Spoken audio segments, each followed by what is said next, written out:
வாழ்க வையகம், வாழ்க வையகம், வாழ்க வளமுடன். குரு வாழ்க, குருவே துணை.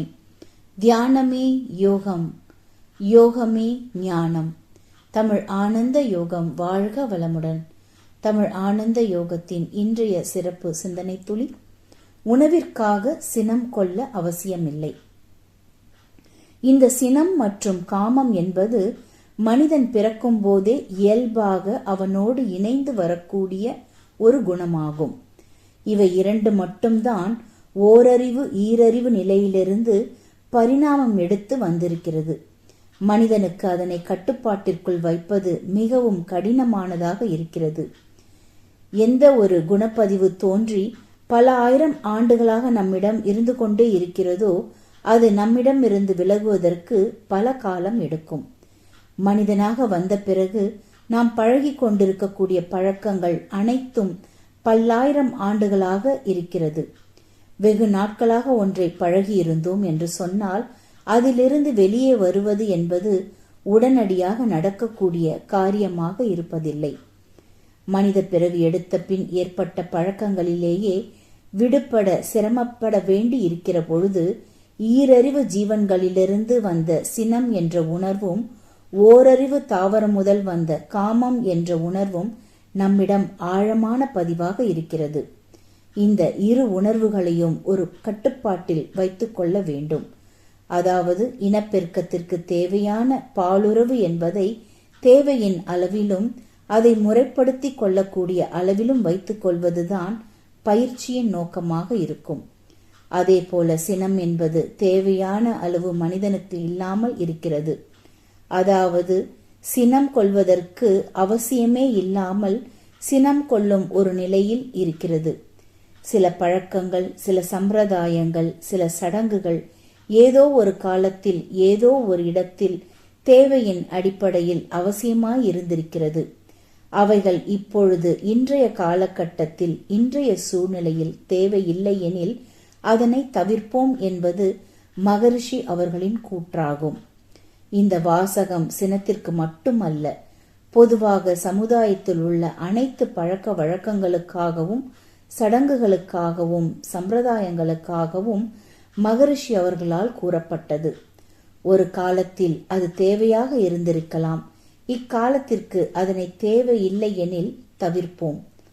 பாலைவனத்தில் வாழ்ந்து கொண்டிருந்த மனித சமுதாயம் அங்குள்ள சூழ்நிலையில் தாவரங்களை கொண்டு உணவு உற்பத்தி செய்வதற்கான வழி இல்லாததால் அங்கு வாழ்ந்த விலங்கினங்களை கொன்று மாமிசத்தின் மூலம் தங்களின் உணவு தேவையை பூர்த்தி செய்தார்கள். வேறு வழி இல்லாததால் அப்படி செய்தார்கள். ஆனால் இன்று என்ன ஆனது பாருங்கள். தாவரங்கள் மூலம் உணவு செய்ய சூழ்நிலை இருக்கும் இடங்களிலும் மாமிசத்தை உண்டு வாழ்கிறார்கள். தனது தேவைகளை பெற்றுக்கொள்வதற்காக விலங்கினங்களை சினம் கொண்டு போராடுகிறது. ஆனால் மனிதன் தனது உணவிற்காக சினம் கொண்டு போராட தேவையில்லை. எனவே அதனை தவிர்க்க வேண்டும். இறைஞான ஆசிரியர் நன்மணி ஐயா அவர்களுக்கு நன்றிகள். வாழ்க வளமுடன் ஐயா.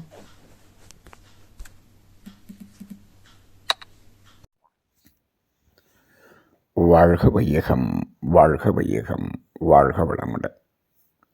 இன்றைய சிந்தனை தொழில்கள் வாசித்த ரிஷிபாபா அம்மா அவர்களுக்கு நன்றி. தியானமே யோகம், யோகமே ஞானம். தமிழ் ஆனந்த யோகம் வாழ்க வளமுடன். இன்றைய சிந்தனை தலைப்பு: உணவுக்காக சினம் கொள்ளலாகாது. சினம் என்பதே கூடாது என்பதுதான் நம் அறநெறி. இப்போ இந்த இடத்துல இந்த தலைப்பில் உணவுக்காக சினம் கொள்ளலாகாது என்று ஏன் அந்த தலைப்பை சிந்திக்க வேண்டியிருக்கிறது என்று சொன்னால், இந்த சினம் எங்கு தோன்றியது, எங்கிருந்து வந்திருக்கிறது என்பதை பார்க்க வேண்டியதாக இருக்கிறது. சினம், அதாவது மகரிஷி அவர்கள் சொல்வார்கள், சினம் என்பது ஐந்தறிவு விலங்கினங்கள் வரை அங்கேயே நாம் பார்க்கிறோம் என்று சொல்வார்கள். அங்கிருந்து மனிதனுக்கு ஒரு குணம் வந்திருக்கிறது என்று சொன்னால் அது சினம் என்பது நமக்கு வெளிப்படையாக தெரியக்கூடியதாக இருக்கிறது. இப்போது இங்கு 2 தன்மைகளை நாம் சிந்தனைக்கு எடுத்திருக்கிறோம். ஒன்று ஆசை, இன்னொன்று சினம். ஆசை என்பதைத்தான் காமம் என்று சொல்லுகிறார்கள். காமம் என்ற வார்த்தை ஆசை என்பதைத்தான் குறிக்கிறது. அதாவது வடமொழியிலே காமம், குரோதம், லோபம், மோகம், மதம், ஆச்சரியம் என்று அந்த 6 குணங்களை சொல்வார்கள். அதை தமிழ்படுத்தும் பொழுது மகரிஷி அவர்கள் பேராசை, சினம், அப்போ காமங்கிறத ஆசை என்று சொல்வார். அதை 6 குணங்கள் என்று சொல்லும்போது வடமொழியிலே பொதுவாக காமம் என்று சொல்லிவிடுகிறார்கள். இங்கு ஆசை என்று மகரிஷி அவர்கள் சொல்லவில்லை, பேராசை என்று சொல்லிவிட்டார்கள். பேராசை, சினம், குரோதங்கிறதான் சினம். அதுக்கடுத்து கடும்பற்றி, முறையற்ற பால் கவர்ச்சி, அப்படி சொல்லிட்டு போகிறார். இப்போது இங்கு அந்த ஆசை என்பதும் சினம் என்பதும் அங்கு எங்கிருந்து வந்தது என்று பார்த்தால் அது ஓரறிவு ஈரறிவு ஜீவனிலிருந்தே அது நமக்கு மனிதனுக்கு வந்த ஒரு குணமாக இருக்கிறது. இப்போது ஆசை என்பது எங்கு தோன்றும்? ஓரறிவு ஜீவன் உயிரினம் என்று வந்துவிட்டாலே அங்கு சர்வைவல் என்ற ஒன்று வந்துவிடுகிறது. அப்போ அங்கு தேவை என்று ஒன்று வந்துவிடுகிறது. தேவையை பூர்த்தி செய்ய வேண்டும் என்று எண்ணக்கூடிய அந்த மனதில் ஆசை என்பது இருந்தே தீரும். அப்படி பார்க்கும் பொழுது தாவரங்களுக்கு ஆசை உண்டா என்று கேட்டால் தாவரங்களுக்கு தேவை உண்டா? உண்டு. அப்போ தேவை எங்கெல்லாம் இருக்கிறதோ அங்கு ஆசை என்பது இருக்கத்தான் செய்யும். சரி, அப்போ உயிரினம் என்று தோன்றும் பொழுதே அந்த ஆசை என்ற குணம் அங்கு வெளிப்படத் தொடங்கிவிட்டது. மனம்தான் அதை வெளிப்படுத்துகிறது. அப்போ அந்த ஆசை என்பதை நிறைவேற்றுவதற்கு, தேவையை நிறைவேற்றுவதற்கு என்ன செய்கிறோம்? இந்த உலகில் உள்ள பஞ்சபூதங்களோடு தொடர்பு கொண்டு தேவையை நிறைவு செய்து கொள்கிறோம். அதைத்தான் தாவரங்களும் செய்து கொள்கிறது. தாவரங்கள் இருந்த இடத்திலிருந்தே அதை தேடக்கூடியது, அது நகர்வது இல்லை. இதுதான் அந்த தாவரங்களுக்கும் மற்ற உயிரினங்களுக்கும் உள்ள முக்கியமான வேறுபாடு என்ன என்று சொன்னால், தாவரங்கள் நகர்வது இல்லை. சரி, இரண்டறிவு என்று வந்தவுடன், புழு என்று வந்தவுடன் அது நகரக்கூடிய ஒரு உயிரினமாக மலர்ந்தது. நகரக்கூடிய உயிரினத்திலே முதல் உயிரினம் புழுக்கள், இரண்டறிவு. அப்போ உணவு தேடுவதற்காக உணவு இருக்கும் இடத்தை தேடி இது சென்று அதை எடுத்துக்கொள்ளக்கூடிய ஒரு திறன் அங்கு மலர்ந்து விட்டது. அப்போ அது எதுக்காக நகரும்? தேவைகளை பூர்த்தி செய்து கொள்வதற்காக நகரும். அப்போ அந்த ஆசை என்ற அடிப்படையில் இது நகர்ந்து சென்று அந்த தேவையை நிறைவு செய்து கொள்ளக்கூடிய ஒரு நிலை வருகிறது. அப்போ இப்படி வரக்கூடிய ஒரு நிலையில் தேவைக்காக ஒரு உயிரினம் ஒரு பொருளை பெற்று வைத்திருக்கிறது என்று சொன்னால், அதை பெறுவதற்கு இன்னொரு உயிரினமும் போராடுகிறது அல்லவா? அந்த இடத்தில்தான் இது என்ன செய்கிறது? தன்னுடைய தேவை என்பதற்காக அது அதை விட மறுக்கிறது. ஒரு இடத்தில் இருக்கக்கூடிய அந்த தேவையை பூர்த்தி செய்து கொள்ளக்கூடிய பொருளை 2 உயிரினங்கள் அதை நோக்கி போராடும்போது, அதை பெறுவதற்காக போராடும்போது, அங்கு சினம் என்பது தோன்றியது. இது புழுக்களில் தோன்றியிருந்தாலும் அங்கு அது சிறிய அளவில் தான் இருந்திருக்கும். ஆனால் அது அடுத்தடுத்த நிலைகளுக்கு வரும் பொழுது, ஐயறிவு ஜீவனில் வரும் பொழுது, இந்த உணவுக்காக என்று போராட்டம் அதிகமாகிறது. அங்கு சினம் அதிகமாகிறது.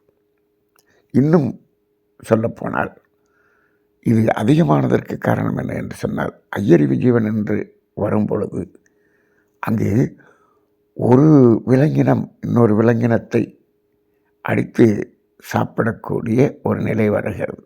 உணவுக்காக அவை ஒரு உயிரினம் இன்னொரு உயிரினத்தையே சாப்பிடும். அப்போ அங்கு அந்த உணவு தேடுதல் என்பதில் சினம் என்பது அங்கு பார்க்கிறோம். அப்போ இந்த சினம் என்பது எதை அடிப்படையாக கொண்டு வருகிறது என்று பாருங்கள். அந்த ஆசை என்ற தேவையை அடிப்படையாக கொண்டுதான் சினம் அங்கு வந்திருக்கிறது. அது ஈரறிவு ஜீவனிலிருந்து ஐயறிவில் வரும்பொழுது அது சற்று அதிகம்தான். இருந்தாலும் அது அந்த தேவை ஏற்படும் சமயத்தில் மட்டும்தான் அந்த சினம் என்பது அந்த விலங்கினத்தில் வந்ததே தவிர, மற்றபடி தேவை பூர்த்தி செய்த பிறகு அங்கு சினம் என்பது வருவதில்லை. இது நாம் சிந்திக்க வேண்டிய ஒரு இடம்.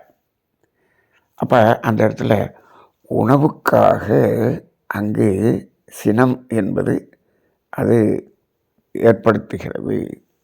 ஐயறிவு ஜீவன்கள் எல்லா உயிரினங்களும் அப்படி இல்லை. அதாவது ஒரே பொருளை பல பறவைகள் அதை எடுப்பதற்காக முயற்சி செய்யும்போது அந்த சினம் என்பது அங்கு வெளிப்படும். ஆனால் அதிகமான சினம் என்பது எப்பொழுது வெளிப்படுகிறது என்று சொன்னால், அந்த மாமிச உண்ணிகளாக இருக்கக்கூடிய இன்னொரு உயிரை அது உணவாக்கி கொள்வதற்காக முயற்சி எடுக்கிறது. அப்பொழுதுதான் சினம் அதிகமாகிறது. சரி, இப்பொழுது மனிதன் என்று வந்து விட்டார். மனிதன் என்று வந்த பிறகு என்ன ஆகிறது? ஆரம்ப காலத்தில் அதே விலங்கினங்கள் போல இயற்கையில் இருக்கக்கூடிய வளத்தை அப்படியே அனுபவித்து வந்தார் உணவுக்கு. அதற்கும் மேல் அந்த இயற்கையோடு இணைந்து வாழ்ந்து கொண்டிருந்தான், தேவையை நிறைவு செய்து கொண்டிருந்தான். ஆனால் ஒரு காலகட்டத்தில் மனிதன் இயற்கை வளத்தை வாழும் வளமாக மாற்றக்கூடிய அளவுக்கு அவன் அறிவின் திறன் வளர்ந்து விட்டது. அப்போ என்ன ஆயிடுச்சு? உணவு உற்பத்தி செய்ய ஆரம்பித்து விட்டான், விவசாயம் செய்ய ஆரம்பித்து விட்டான். அப்போ இந்த அளவுக்கு விவசாயம் செய்ய ஆரம்பித்த பிறகு உணவை உற்பத்தி செய்யும் பொழுது அவனுக்கு அந்த பிற உயிரை வதைத்து அதை உணவாக எடுத்துக்கொள்ள வேண்டிய அவசியம் இல்லாமல் ஆகிவிட்டது. இது இந்த விவசாயம் செய்ய முடியாத நிலப்பகுதி. அந்த இடத்தில்தான் இந்த உணவுக்காக உயிர் கொள்ளுதல் என்பது நடந்திருக்கிறது. ஏனென்றால் அங்கு ஒரு பாலைவன பகுதியாக இருக்கும். உணவு, அதாவது விவசாயம் செய்யக்கூடிய ஒரு வளம் இல்லாத பூமியாக இருக்கும். அந்த பகுதியில்தான் இது அதிகமாக இருந்தது, மாமிசம் சாப்பிடுவது என்பது இருந்தது. இப்போது நமது வாழ்க்கையை எடுத்து பார்த்தால் விவசாயம் உணவு உற்பத்தி செய்வது மட்டுமல்ல, இந்த உற்பத்தி செய்யக்கூடிய உணவை இன்று உலகம் முழுவதும் இங்கிருந்து ஒரு இடத்திலிருந்து இன்னொரு இடத்துக்கு மாற்றக்கூடிய வசதிகள் மிக அதிகமாக பெருகிவிட்டன. ஒரு நாட்டில் விளையக்கூடிய காய்கறிகள் விமானத்தின் மூலமாக ஒரு 2 நாட்களில் இன்னொரு வெகு தொலைவில் இருக்கக்கூடிய நாடுகளுக்கே செல்லக்கூடியதை பார்க்கிறோம். அப்போ இப்போ இன்றைக்கி உணவு உற்பத்தி, அதை பகிர்ந்து கொள்ளக்கூடிய, அதை எடுத்து செல்லக்கூடிய வாகன வசதிகளும் பெருகிவிட்ட ஒரு காலம். அப்படி இருக்கும் பொழுது இந்த தேவை என்பதற்கு உணவு என்பதில் யாருக்கும் குறைபாடு இல்லை இல்லை. அப்போ இந்த உணவுக்காகத்தான் சினம் என்பது தோன்றியது. அங்கே இப்பொழுது அந்த தேவை என்பதில் உணவுக்காக நாம் இப்பொழுது சினம் கொள்கிறோமா என்று கேட்டால் அது அப்படி அவசியம் இல்லாத ஒரு நிலை வந்துவிட்டது. அதற்காக சினம் கொள்கிறோம் என்று சொன்னால் அது தேவையற்றது. அப்போ அந்த இடத்துல ஏன் அந்த சினம் என்பது மனிதனிடம் இருக்கிறது என்று சொன்னால் மனிதன் தேவையை மீறியதனால்தான் அங்கு சினம் என்பது இங்கு இருக்கிறது. அப்படி இல்லைன்னா மனிதனிடம் சினம் என்பதையே தேவையில்லை. மனிதன் சினம் கொள்ள வேண்டிய அவசியமே இல்லை. எதற்கு? தேவைகளை பூர்த்தி செய்யக்கூடிய அளவுக்கு அதற்காக மனிதன் பொருளை தேடும் பொழுது அதற்காக சினம் கொண்டு அதை தேட வேண்டிய அவசியம் இல்லை. அப்போ அந்த விலங்கினங்கள் இருந்த சினம் நமக்கு குணமாக பிறக்கும் பொழுதே வந்திருந்தாலும் அதை ஆய்வு செய்து பார்த்தால், அதை சிந்தனை செய்து பார்த்தால் இது நமக்கு தேவையில்லாத ஒன்று என்று சிந்தனை செய்து அதிலிருந்து நாம் விலகி வாழ முடியும். ஆனால் இப்போ ஆறுகுண சீரமைப்பில் சினம் என்று மகரிஷி கொடுத்துருக்கிறாரு. அது எப்படி கொடுத்துருக்காருன்னு பாருங்கள். அதில் ஆசை சினம் என்று சொல்லவில்லை. என்ன சொல்லிட்டாரு? பேராசை சினம் என்று சொல்லிவிட்டார். அப்போ ஆசை எப்பொழுது பேராசையாக மாறுகிறதோ அப்போ சினமாக மாறும். சினம் என்பது ஆசையின் ஒரு அதீத நிலையில் ஏற்படக்கூடிய தடைதானே சினம். அப்போ பேராசை என்று வந்தால்தான் சினம் என்று வருகிறது. அப்போ பேராசை என்பது எதற்கு? அப்போ மகர்ஷி அவர்கள் அந்த எண்ணம் ஆராய்தல் ஆசை சீரமைத்தல் என்ற ஒரு நிலையை உணர்த்திவிட்டால், அதை உணர்ந்து கொண்டால் சினம் என்பதை தோன்றுவதற்கான அடிப்படை காரணம் எதுவுமே இருக்காது. இப்பொழுது மனிதனிடத்தில் உணவுக்காக சினம் என்பது இல்லை, பெரும்பாலும் இல்லை. ஆனால் அதை தேவையில்லாமல் பெற வேண்டும் என்ற ஒரு நிலை வரும் பொழுது தேவைகள் அனைத்தையுமே அதீதமாக பெற வேண்டும் என்று வரும்பொழுது தான் அங்கு எதிர்பார்ப்பு வருகிறது, ஏமாற்றம் வருகிறது, அப்பொழுது சினம் வருகிறது. அப்போ இன்றைக்கி ஒரு நாட்டுக்கு நாடு போராடுகிறதே, சண்டை போடுகிறதே, இது உணவுக்காகவா சண்டை போடுகிறார்கள்? இல்லை. உணவின் தேவையெல்லாம் நிறைவேறி அங்கு அந்த தேவைகளை அவர்கள் சௌகரியமாக ஆடம்பரமாக வாழ்ந்து கொண்டிருக்கக்கூடிய நாடுதான் இந்த நாட்டுக்கு நாடு சண்டை என்பதை செய்து கொண்டிருக்கிறது. சாதாரணமாக பொருளாதாரம் ஒரு சாதாரண நிலையிலிருந்து அங்கு தேவைகளை நிறைவு செய்து கொண்டிருக்கக்கூடிய நாடுகள் எல்லாம் இந்த நாட்டுக்கு நாடு சண்டை போடுவது இல்லை. அப்போ இங்கே சினம் என்பது எங்கே கூடுது? அந்த தேவைகள் நிறைவேறிய பிறகுதான் சினம் என்பது கூடுகிறது. அப்போ இன்றைய சிந்தனையிலே மனிதன் பிறக்கும் போதே ஒரு தன்மை, ஒரு குணம் சினம் என்பது வந்ததினால் அதிலிருந்து விலக முடியவில்லை என்று நாம் சொல்லியிருக்கிறோம். அது எவ்வளவு காலமாக வந்திருக்கிறது? காலம் இருக்கட்டும், அது இருந்தாலும் அதை நாம் சிந்தனை செய்து பார்த்தோம் என்று சொன்னால் இப்பொழுது இருக்கக்கூடிய வாழ்க்கையில், நமது வாழ்க்கை முறையில் அது தேவையா என்று சிந்தனை செய்து பார்த்தால் அது தேவையே இல்லை. அது அங்கு ஐந்தறிவு விலங்கினங்களில் இருந்திருக்கட்டும், இப்பொழுது நமக்கு தேவையில்லை என்று ஆராய்ச்சி செய்து அதை தவிர்ப்பது தான் நமது தற்சோதனை என்ற அகத்தாய்வாக இருக்கிறது. அப்போ அதன் அடிப்படையில் மகர்ஷி அவர்கள் சொல்கிறார்களே, ஏதோ ஒரு காலத்தில் அந்த சூழ்நிலைக்கு தகுந்தாற்போல் எந்தெந்த சடங்குகள், எந்தெந்த பழக்க வழக்கங்கள் இருந்ததோ அது இப்பொழுது பொருந்தவில்லை, தேவையில்லை என்று சொன்னால் அதை தவிர்ப்போம் என்று சொல்கிறார்.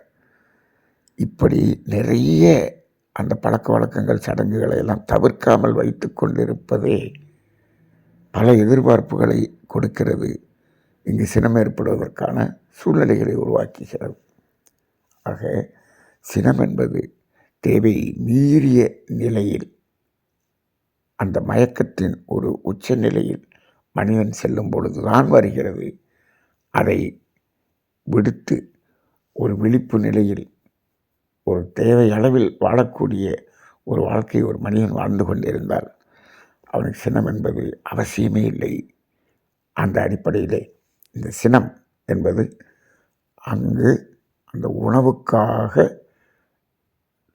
உணவுக்காக போராடக்கூடிய நிலையில் தோன்றிய சினம் இங்கு உணவெல்லாம் எடுத்துக்கொண்டு பூர்த்தி செய்த பிறகு தோன்றுகிறது என்று சொன்னால் அது நமக்கு எதை காட்டுகிறது என்று சொன்னால், அது தோன்றிய இடம், அந்த சூழ்நிலை வேறு, இந்த சூழ்நிலை வேறு, இங்கே அவசியமில்லை என்பதை உணர்ந்து கொள்வதுதான் ஆன்மீகம்.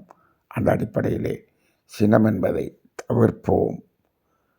அந்த அகத்தாய்வு என்ற ஒரு சிந்தனையை செய்து செய்து செய்து அதனுடைய பயிற்சியின் விளைவாக நாம் அந்த 6 குணங்களிலிருந்து மாறி அதை நிறை, மனம், பொறுமை என்று அந்த வரிசையாக ஒவ்வொன்றையும் மாற்றக்கூடிய ஒரு பயிற்சி தான் வேதாத்திரிய ஆன்மீக பயிற்சியாக இருக்கிறது என்ற அடிப்படையில் சினம் இல்லாத ஒரு உலகம் உருவாக வேண்டும்.